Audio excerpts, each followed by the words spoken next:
So Amazon's Echo speakers are frankly great. Having Alexa at your beck and call is absolutely brilliant for lazy gits like me. I've personally found that Alexa is best in the kitchen, where with just a quick voice command you can get her to read out some recipe information or set a quick timer, and then of course you can get her to load up your favourite Spotify playlist to relax you and set a nice bit of ambience while you're cooking.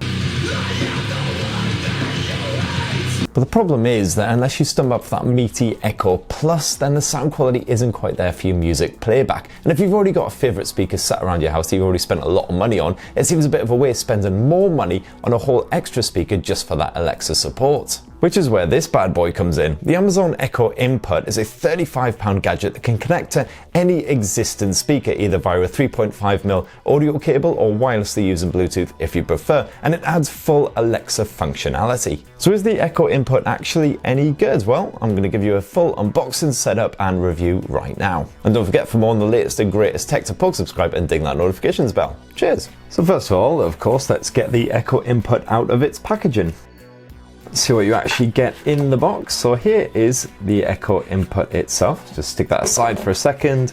You get a bit of instruction manual action as well, but don't worry, I'll run you through the setup process. It should be quick and easy. As you can see there, 3.5mm to 3.5mm audio cable. You also of course get a power cable for the Echo Input. It does require its own power source, and thankfully you do get a 3-pin plug in the box as well, so you don't need to provide your own. So as you can see there, the Amazon Echo Input is a nice dinky device, slightly bigger than your average Jaffa Cake. It's about 14mm thick and 79 grams, definitely very slim and light. These 4 little holes are the 4 directional mics. The mic should be really strong, just like the other Echo speakers. We'll be giving those a full test in a bit. You also get 2 buttons here on top, 2 physical buttons. You get an action button and a mic mute button. And then flip it around to the bottom, you get this nice rubbery foot action. So when you stick it on a surface, it shouldn't get knocked about or anything like that. And then here on the edge, you get your micro USB port for power, and you get your 3.5mm audio port as well. So as you can see, I've plugged in the Amazon Echo Input, and we've now got the LED light flashing on and off. That just means that it is in pairing mode. So what you'll want to do is download the Amazon Alexa app for either your iPhone or your Android phone.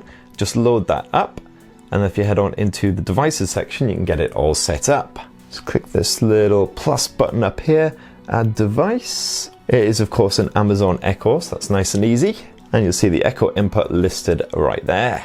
And boom, it's already found it, nice and easy. Just give that a little tap, and you just got to set it up on your Wi-Fi. And that's it, the Echo Input is now fully registered and ready to go. So of course, as I already mentioned, you've got 2 choices when it comes to actually connecting it to your favorite speaker, either via the aux cable, which is bundled in the box, or via a bit of Bluetooth. Of course, for the best possible quality sound, you do want to be using that cable. Now, one of my absolute favourite speakers right now is still the Ultimate Ears Megaboom 3. Absolutely fantastic sound quality, nice and portable and pretty damn rugged as well, fully water resistant and everything. Unfortunately, it doesn't have a 3.5mm input, so I am going to have to set it up via Bluetooth instead. So I'm just going to get that turned on.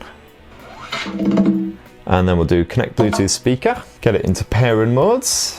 And there we have it, the Megaboom 3 has just popped in, so let's just select that. There we go, device is now paired. And as you can see there, if the Bluetooth speaker does turn itself off, or for some reason the connection is disrupted, then you will actually get a notification on your phone alerting you to that fact, so that's a handy little feature. And then there is an intro video as well if you haven't actually used Alexa before. It's quite handy to watch. Otherwise, you can go check out our full Alexa tips and tricks over on Recombo, which is definitely a great way to get started with some of the best Alexa features. Right, so the 2 are paired up right now. Now, even though it said it would send you a notification alert if the 2 ever got disconnected, I found that so far that doesn't seem to be the case. So I've just turned off the speaker. As you can see, a quick flash from the Echo Input. But I was kind of hoping it would continue flashing to show that it's no longer connected to a speaker. Unfortunately, it just seems to do that one flash, and absolutely no notifications on the old iPhone to say that it's gone. So yeah, I'll be testing that one out a bit more, that's for sure. Thankfully, when you then turn the speaker back on again, the 2 do pair up basically straight away. So as you can see there, we're back in action. And then all you've got to say is, Alexa, what's the time right now? The time is 10:07 a.m. Boom. So you do of course get that full Amazon Alexa functionality. Of course you can mute her at any point if you don't want her listening in your private conversations or anything. And if you want to activate her, you can either use her Alexa buzzword or you can just hit this action button here. But of course the real point of getting the Echo input is to get that fantastic sound quality through your existing awesome speaker. You can set up your music accounts through the Alexa app just in the settings. So as you can see, we've set up Spotify and the rest. And then all you got to do is basically request a song.